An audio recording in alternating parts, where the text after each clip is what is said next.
अस्सलामुअलैकुम students, welcome to student studies corner. आज हम सी शार्प के लेसन 15 में मेथड्स यूज़ करना सीखेंगे। स्टूडेंट्स, आज मैं आपको सिखाऊंगी structure of a method, difference between static and instance method. Students, why methods in C sharp? Methods are also called function. These terms are used interchangeably. हम आपके पास जो methods यूज़ करेंगे यहाँ पे उनको functions भी कहा जाता है और functions को आप methods भी कह सकते हैं. Methods are extremely useful because they allow you to define your logic once and use it at many places. Students, आप एक दफ़ा मेथड बनाकर उसको मल्टीपल जगहों पे यूज़ कर सकते हैं. Methods make the maintenance of your applications easier. आपके पास मेंटेनेंस इस तरह से ईजियर होती है, अगर मुझे उस सेम लॉजिक की कहीं और ज़रूरत पड़े तो आप उसको उस मेथड को कॉल कर दें तो आपके पास वो तमाम लॉजिक्स कॉल हो जाएंगी जो आपने उस मेथड्स में लिखी हैं. मेथड का कुछ सिंटेक्स इस तरह से students: attribute, access modifier, return type, method name, parameters और method body. We will talk about attribute and access modifier in later session. Return type can be any valid data type or void. Return type हमारे पास कोई भी valid data type हो सकती है जो कि मैंने आपको अपने previous session में सिखाई, या फिर void. Void मतलब जो कुछ भी रिटर्न ना करें. Method name can be any meaningful name. Method का नेम कोई भी meaningful नेम हो सकता है, जैसे कि मैंने आपको वेरिएबल के नाम रखना सिखाए थे. Parameters are optional. पैरामीटर्स हमारे पास ऑप्शनल होते हैं, आप देना चाहें तो दें, नहीं देना चाहें तो नहीं दें. आइए स्टूडेंट्स प्रैक्टिकल करते हैं और फिर हम सीखेंगे कि हमारे पास स्टैटिक इंस्टेंस मेथड्स में क्या डिफरेंस होता है. स्टूडेंट्स, मेरे पास यहाँ मेन का मेथड मौजूद है जो कि स्टैटिक मेथड है. इसके साथ स्टैटिक का कीवर्ड लिखा है. ये मेरे पास कंप्लीट मेन फंक्शन है जिसके बगैर मेरे पास प्रोग्राम एग्जीक्यूट नहीं होता. आपको जो कुछ कॉल करना है इसके मेन फंक्शन में कॉल करना पड़ता है. अब मैं यहाँ पे स्टूडेंट्स एक फंक्शन बना रही, एक मेथड बना रही हूँ या एक फंक्शन बना रही हूँ, बात एक ही है. तो स्टूडेंट्स, मैंने यहाँ पे एक फंक्शन बनाया पब्लिक. अच्छा, पब्लिक क्या है स्टूडेंट? ये एक्सेस मॉडिफायर है. इसका मैं लेटर सेशन में आपसे जिक्र करूँगी कि एक्सेस मॉडिफायर कौन से होते हैं, प्राइवेट, पब्लिक, प्रोटेक्टेड, इस पर बात करेंगे इंशाल्लाह. पब्लिक, इस वक्त मैं आपको रिटर्न टाइप लिख रही हूँ वॉइड. इसकी जगह आप कोई भी वैलिड डेटा टाइप लिख सकते हैं. और उसके बाद मैं यहाँ पे नाम लिख रही हूँ, for example students odd numbers. ये मैंने ऑड नंबर्स का एक राउंड ब्रैकेट्स आ गए और उसके बाद आपके पास मेथड या फंक्शन की बॉडी आ गई. अब स्टूडेंट, मैं यहाँ जो भी लॉजिक लिखूँगी उसको, इस फंक्शन को मुझे वहाँ पे मेन फंक्शन में ऊपर कॉल करना होगा. सबसे पहले स्टूडेंट्स, मैंने यहाँ पे फॉर का एक लूप लगाया और इसमें इनिशियलाइज करी 0 से वैल्यू, और यहाँ पे मैंने कहा लूप मेरे पास फॉर एग्जांपल 20 तक चलेगा. i++ इंक्रीमेंट करता जाएगा. उसके बाद स्टूडेंट्स, मैंने यहाँ पे एक लॉजिक लगाई जिसमें मैंने लिखा कि अगर मेरे पास जो भी i के अंदर नंबर आएगा उसको मैं डिवाइड करूँ, यानी मॉड उसका लूँ, तो मेरे पास अगर answer not equal to 0, of course अगर मेरे पास 1 रिमेनिंग रह जाए, 3 रिमेनिंग रह जाए, तो मेरे पास ये आपके पास क्या होगा, ऑड नंबर्स होंगे. तो उसके बाद क्या हो स्टूडेंट्स, अगर इस तरह की कोई कंडीशन हो तो आपके पास यहाँ पे i प्रिंट हो जाए, अदरवाइज नहीं होगा. अब स्टूडेंट्स, मेरे पास, मैं आपको ये एग्जीक्यूट करके दिखाती हूँ, मेरे पास कुछ भी प्रिंट नहीं होगा. यहाँ पे ये देखिए स्टूडेंट, मेरे पास कुछ भी प्रिंट नहीं हो रहा. तो आपके पास क्या होता है, अगर मुझे यहाँ पर कोई भी मैं एक्स्ट्रा मेथड्स या फंक्शन बनाऊंगी तो उसको मुझे मेन में कॉल करना होगा. अब स्टूडेंट देखें इसमें क्या डिफरेंस है. यहाँ पर आपके पास पब्लिक लिखा हुआ है, लेकिन यहाँ पे आपके पास कोई भी एक्सेस मॉडिफायर नहीं है मौजूद मेन के फंक्शन के साथ. उसके बाद मैंने वॉइड लिखा है स्टूडेंट, आपके पास वहाँ पे स्टैटिक लिखा है क्योंकि आपके पास ये स्टैटिक मेथड है और ये इंस्टेंस मेथड्स कहलाते हैं जो मैंने अभी बनाया है आपके सामने. स्टूडेंट्स, अगर आपको इंस्टेंस मेथड को मेन मेथड के अंदर कॉल करना है तो उसके लिए आपको एक इंस्टेंस या फिर क्लास का ऑब्जेक्ट बनाना पड़ता है. स्टूडेंट्स, ऑब्जेक्ट क्या होता है? ऑब्जेक्ट हमारे पास ये होता है जिस क्लास में आपने रखा है उस क्लास का नाम लिखें, उस क्लास का नाम रखें, एक ऑब्जेक्ट का नाम रखें, नाम कोई भी हो सकता है, बिल्कुल इसी तरह जिस तरह से वेरिएबल, न्यू का कीवर्ड, अगेन प्रोग्राम, और उसके बाद आपके पास यहाँ पे स्मॉल ब्रैकेट्स या राउंड ब्रैकेट्स. उसके बाद स्टूडेंट्स, अगर आपको इसको फंक्शन को कॉल करना है तो आप p लिखें, डॉट लगाएं और उसके साथ आप अपने फंक्शन को कॉल कर दें। ये मेरे पास स्टूडेंट्स मैंने यहाँ पे राउंड ब्रैकेट्स लगाए और अब मेरे पास फंक्शन कॉल होना चाहिए, यानी मेरे पास ऑड नंबर्स प्रिंट होने चाहिए। ये देखें स्टूडेंट, मेरे पास ऑड नंबर प्रिंट हो रहे हैं 1 3 5 7 9 11 13 15 17 19। तो मेरे पास स्टूडेंट्स ये 19 तक प्रिंट हो रहे हैं इस वक्त। तो when I will invoke that method we need instance of this method in main method.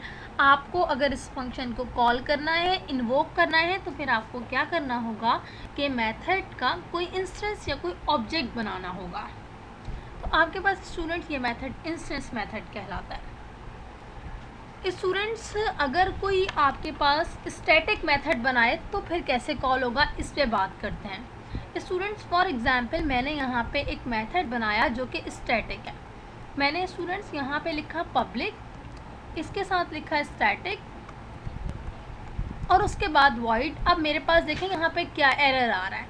Compiler इस वक्त मेरे पास क्या एरर दे रहा है, member program odd number can not be access with an instance reference, qualify it with a type name instead.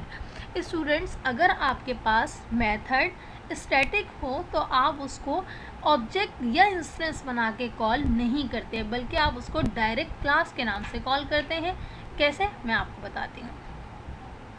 ये line मैं यहाँ पे कमेंट कर देती हूँ, ये भी मैं कमेंट कर देती हूँ स्टूडेंट।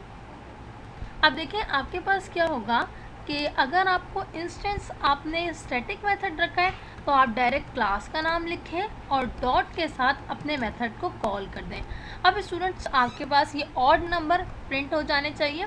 तो स्टैटिक मेथड का स्टूडेंट ये एक बेनिफिट है कि आपको इंस्टेंस नहीं बनाना पड़ता, बल्कि आप डायरेक्ट क्लास का नाम लिखें, डॉट के साथ उस मेथड को कॉल कर दें जो आपने बनाया है। कि मैं आपको दिखाती हूँ स्टूडेंट्स, ये देखें स्टूडेंट मेरे पास प्रिंट हो गया 1 3 5 7 9 11 13 15 17 19 20 तक इसलिए कर रहा है क्योंकि 20 इवन नंबर है मेरे पास, तो 20 प्रिंट नहीं करेगा। तो स्टूडेंट्स मैंने आपको बताया कि इंस्टेंस और स्टैटिक मेथड में डिफरेंस क्या है। अगर स्टूडेंट्स मैं चाहूँ कि यूज़र से इनपुट लूँ, ये यूज़र बताए कि उसको कितने इनपुट रिक्वायर्ड है, लाइक उसको कब तक लूप चलाना है, तो इसके लिए मुझे क्या करना होगा स्टूडेंट्स, यहाँ पर एक पैरामीटर पास करना होगा। अब मैं आपको पैरामीटर पास करके दिखाती हूँ। आपने यहाँ पे लिखा इंटीजर के बाद आप यहाँ पे एक वेरिएबल लिख दें। फॉर एग्जांपल मैंने यहाँ पे लिखा टारगेट। अब मेरे पास ये कब तक चलेगा स्टूडेंट, जब तक आपके पास यूज़र का टारगेट होगा। अब स्टूडेंट्स आपके पास होगा क्या कि जब आप मेथड को कॉल करेंगे उस वक्त आप यहाँ पे टारगेट दे देंगे। देखें क्या कह रहा है, no overload for method odd number takes 0 argument. Students यहाँ पे कह रहा है कि इन टाइप का एक 0 आर्ग्यूमेंट लेगा तब आपके पास, यानी अगर मैंने कहा स्टूडेंट 32 तो आपके पास ये कहाँ तक चलेगा। पहले मुझे यहाँ पे स्टूडेंट देना पड़ रहा था कि 20 तक चले, 30 तक चले, लेकिन अब ऐसा नहीं होगा। अब मुझे क्या करना पड़ेगा, मैंने यहाँ पे मेथड में एक टारगेट पास कर दिया, एक वेरिएबल पास कर दिया कि अब आपके पास क्या होगा, जब मेथड को कॉल करेंगे उस वक्त आप जो भी टारगेट देंगे वो उस वक्त कॉल हो जाएगा। अब मैं दिखाती हूँ आपको students, control F5 for execution. अब स्टूडेंट मैंने 32 दिया था। अब आप चेक कर लें कि इनिशियल पॉइंट यानी कि 1 से 32 तक जो ऑड नंबर्स हैं वो सब प्रिंट हो गए आपके पास। तो स्टूडेंट्स मैंने आपको स्टैटिक इंस्टेंस मेथड सिखाया और आपको पैरामीटर पास करना सिखाया कि पैरामीटर से कैसे पास करके आप लिख सकते हैं। स्टूडेंट्स अब मैं आपको बताती हूँ कि रिटर्न टाइप क्या होती है। पैरामीटर्स की बात हो गई, स्टैटिक मेथड की बात हो गई, इंस्टेंस मेथड की बात हो गई, और अब बात करते हैं रिटर्न टाइप की। फॉर एग्जांपल स्टूडेंट्स मैं यहाँ पे एक मेथड बना रही हूँ। मैंने यहाँ पे लिखा पब्लिक इंटीजर, वॉइड की जगह मैं इंट पास कर रही हूँ स्टूडेंट्स, और मैंने यहाँ पे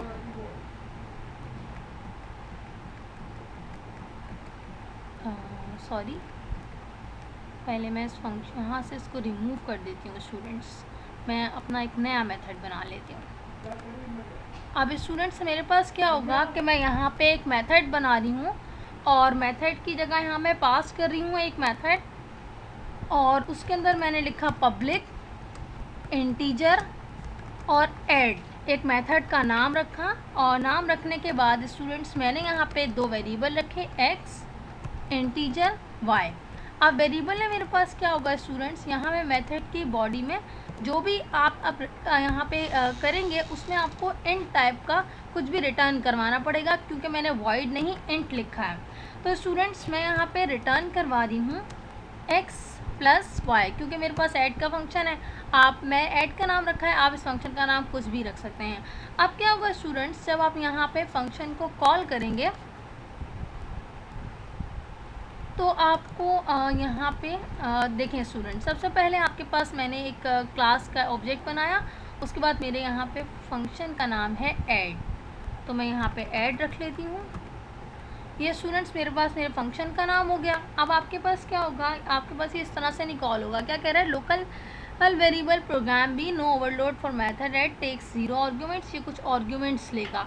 अब स्टूडेंट्स आपके पास क्या होगा, आपको यहाँ आर्ग्यूमेंट पास करने पड़ेंगे। फॉर एग्जांपल मैंने यहाँ पास किया 4 5। अब आपके पास स्टूडेंट्स इसको मैं किसी में स्टोर करवाऊँगी और फिर प्रिंट करवाऊँगी। फॉर एग्जाम्पल मैंने यहाँ पे इन टाइप का एक वेरिएबल रख लिया सम और इसके अंदर ये स्टोर करवा लिया। अब स्टूडेंट्स मैं इसको जब प्रिंट करवाऊँगी तो मेरे पास 5 और 4 का सम आ जाना चाहिए। ये स्टूडेंट्स मैंने यहाँ पे कर लिया, 5 + 4 = 9। स्टूडेंट्स ये मेरे पास सम आ गया। अच्छा स्टूडेंट, स्टैटिक मेथड क्यों असाइन करते हैं और इसकी लॉजिक क्या है। कुछ हम मेथड्स के अंदर स्टैटिक रखते हैं और कुछ इंस्टेंस। इसको मैं लॉजिकली, इसमें क्या डिफरेंस है, इसका लॉजिकली क्या रीज़न है, लेटर सेशन में मैं आपसे इसका जिक्र करूँगी। स्टूडेंट्स अब when a method declaration include static modifier, that method is said to be a static method. When no static modifier is present, that method is said to be an instance method. Static method is invoked using the class name, whereas an instance method is invoked using an instance of the class. The difference between a static method and instance method is that multiple instances of a class can be created and each instance has its own separate method.